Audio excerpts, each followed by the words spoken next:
Hi, everybody. This is Michael Buffer, and let's get ready for BehindTheGloves.com.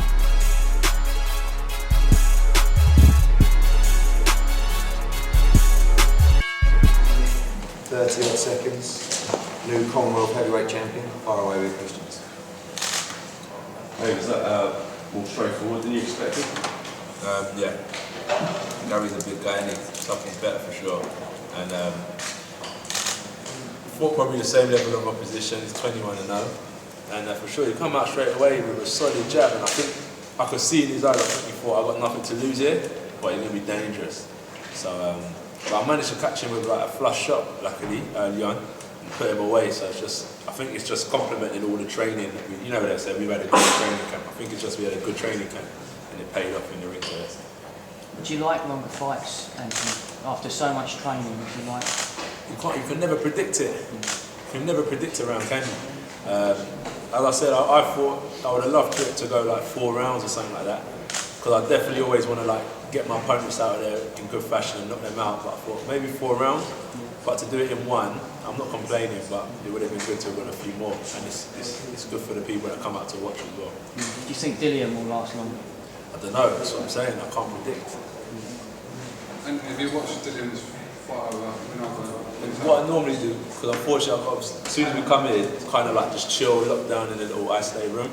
So tomorrow, when I chill out at home, and that, I normally watch the fight back, so I get to see it tomorrow. Can you explain what happened yesterday after the weigh-in? I think like we're just in the same area, and I think with all the hype, I think you're just maybe a bit nervous when I come around or something like that, and it seems to just build up a lot of tension, and he just like blurts out his steam to everyone, and that's what I think. No big deal. Does it bother you some of the things he's saying, Anthony, about you? Nah, because I get to fight him then, don't I? So, no problem. You expecting it to get worse? Yeah. The verbals? Yeah, of course. But bring it on. You'll probably hear a bit more from me. I said, the reason why I don't say much is because I can't overlook Gary Cornish, could I? My fight with Gary was the most important thing. And if you ask me about Gary, I could answer it. Now if you ask me about Dillian, because I'm fighting Dillian, you'll probably hear a lot more from me. Eddie, the potential rivalry between these two, where does it sit amongst the great rivalries we've had?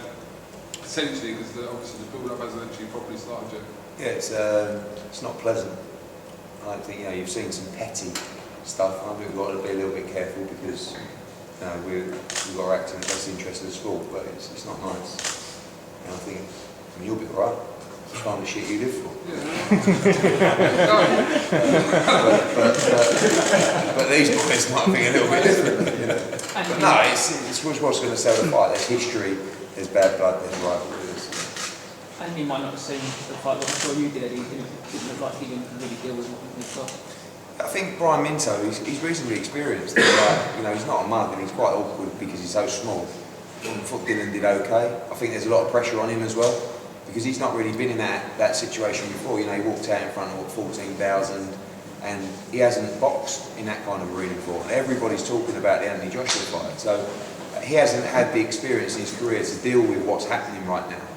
And I think that was one of the problems that he had. I think he was a little bit keen to impress. But he can punch hard. He hurt him badly with a knockdown. And the final knockdown, most people thought it wasn't much of a shot. It was a big right hand and left hook to the top of the head. And if Minto wanted to quit, he could have done it in the second round, easy. But he's dangerous. Dillian's dangerous. But I wouldn't like to be getting in the ring with his man.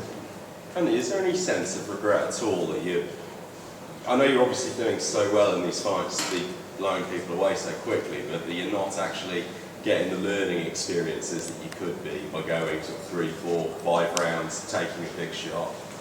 Well, I'd never want to take a big shot. Do you know what I mean? No, but we're all kind of intrigued in that sense, just to see how you kind of react to it, because we still haven't seen that.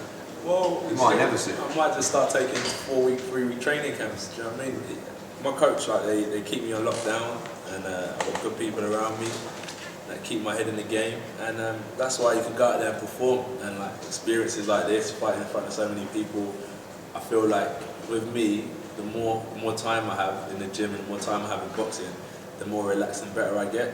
So as I said, I think moving forward, the less I get hit, the better, and the more I be hitting my opponent, the more I can move forward into tougher fights. Because if I get smashed up by these guys now, I don't think we'll be talking about the next step. We'll be worrying, thinking, oh, he's not the real deal. So I have to do this to these guys in order to step up to the likes of world level. Do you have to do anything now to sort of deflate those? You've been building yourself up so much. It's 90 seconds. I don't know why I took off my gloves, because I was thinking, what am I doing? Because I normally go back and do pads. Yeah. But it's all good. It's good to rest the body. You don't want to get injured. But I enjoy training, for sure. So I'll catch up with my coach, and then we'll find out what's next and what I've got to do to continue my training and just maintain. Do you want to be out again before December? Or you have to 3 months?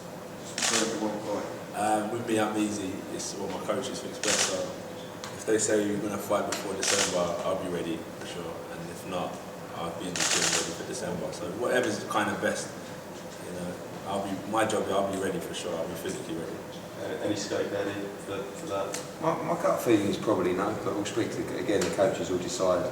They could box on a Kell Brook card, but it's a big fight, the Dillian Whyte fight, and you know, you don't want to go in and overcook it. I mean, it's only 3 months sounds like a long time, but time he has a couple of weeks off. He'll be wanting a 10-week camp for that fight anyway.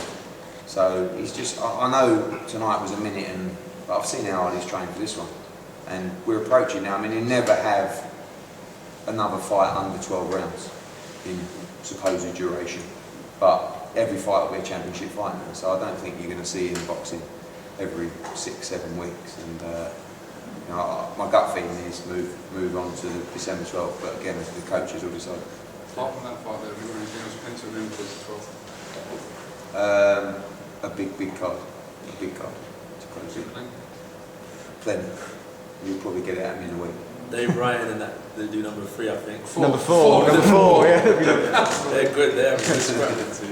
Hey Fight fans, if you guys haven't already done so, make sure you download the Behind the Gloves app. It's free, and it features really cool stuff like a fight calendar that reminds you of all the upcoming fights, and it allows for you to, with one click, to remind yourself directly to your phone. And it also features 24/7 breaking news that's going on in boxing. So make sure you guys go ahead and do that and subscribe to this channel.